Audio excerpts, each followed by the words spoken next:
अजनबी जरा सोच लो, ऐसा न हो कल तन्हाइयों में। अरे क्या हुआ?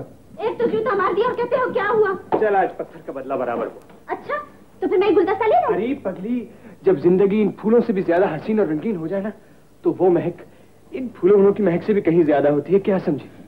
मैं तो कुछ भी नहीं समझी। तो कुछ नहीं समझेगी, तू बहुत छोटी है। क्या कहा? बाबा तो कहता था तू बहुत बड़ी हो गई है। शानो, मेरी बात समझने के लिए दिल की आंखें चाहिए। दिल तो मेरे पास है बाबू, और उसकी आंखें भी होंगी। तुम बताओ ना, मैं समझ लूंगी। तूने किसी से प्यार किया है?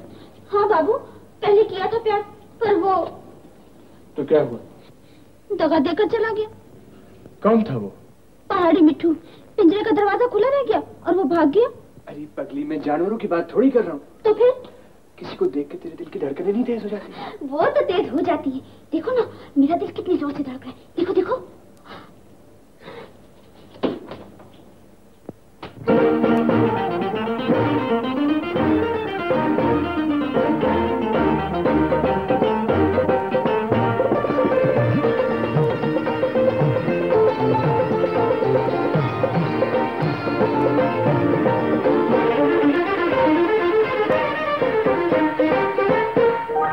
कोई मेरे दिल में धीरे धीरे